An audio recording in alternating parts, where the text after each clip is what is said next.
all present. Mr. Gray is back in the courtroom. The community has great interest in the case, which is certainly understandable. So I'm going to give a detailed explanation here.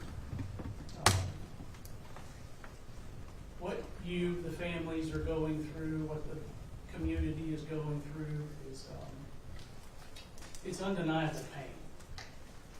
And I understand that. The emotions that the community feels are overwhelming, I'm sure.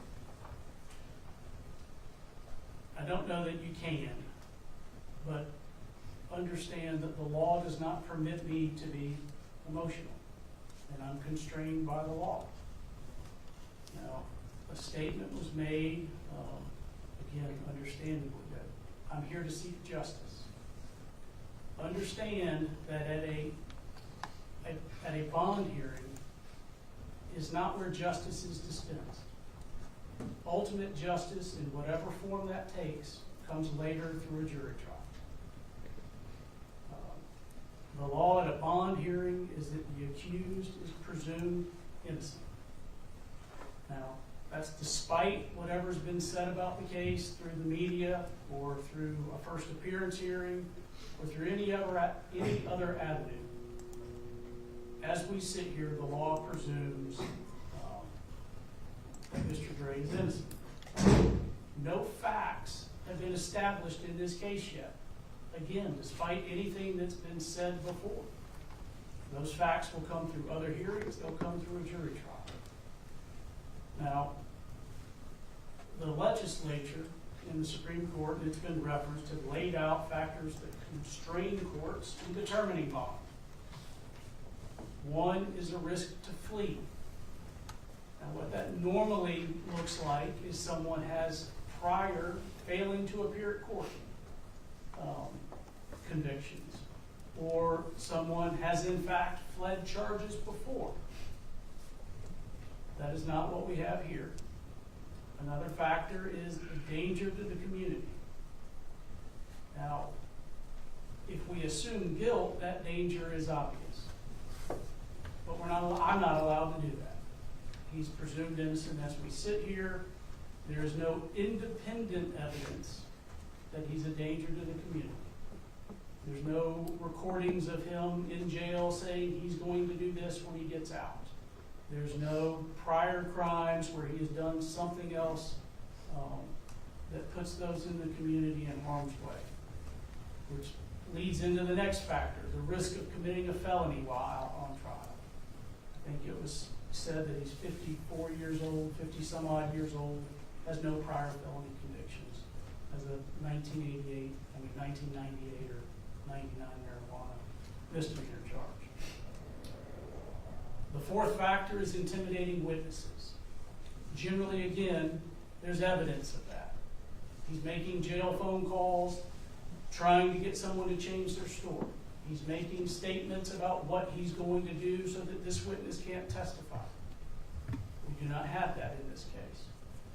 Now, the legislature nor the Supreme Court have said that one of the factors for determining bond is the impact on the victims. It's not one of the factors that I'm supposed to consider in granting bond. Now, having said that, the foremost consideration in determining bond is whether or not the accused will appear to stand for trial. And I do have grave concerns here. This is not the typical case. In an ordinary case, a defendant's given a bond, he makes the bond, he returns to the community, essentially unnoticed by anyone. That's not what would happen here. This case is an open sore. It's a wound that continues to hurt the community. While in court, Mr. Gray is presumed innocent, in the court of public opinion, he bears a scarlet letter.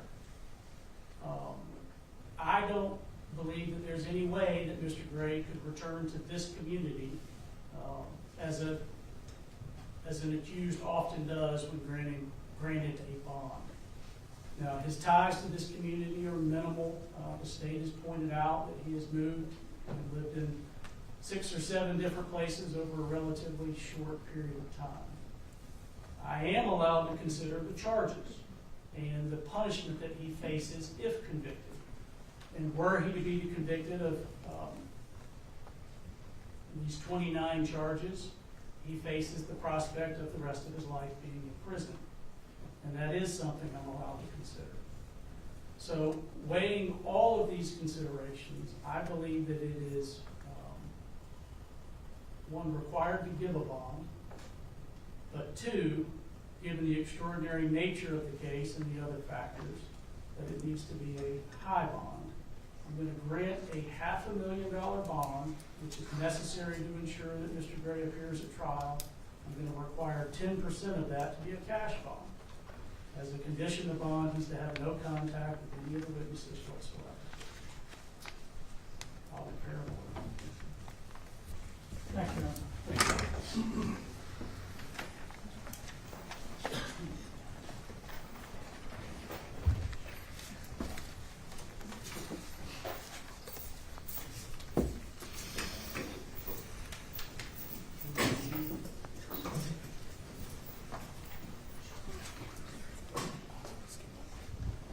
All right, Zach, do we need to take up anything else?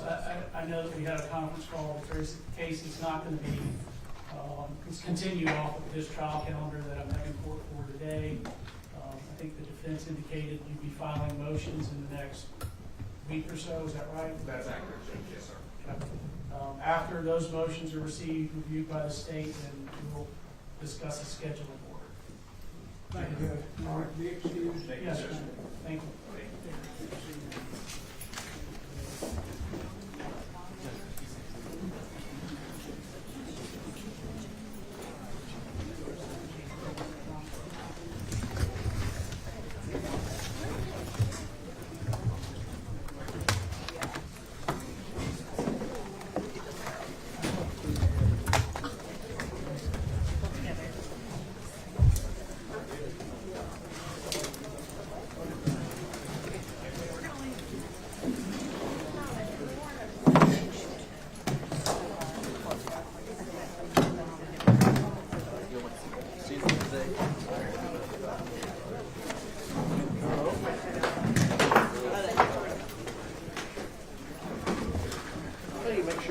I'll take about a 10 minutes.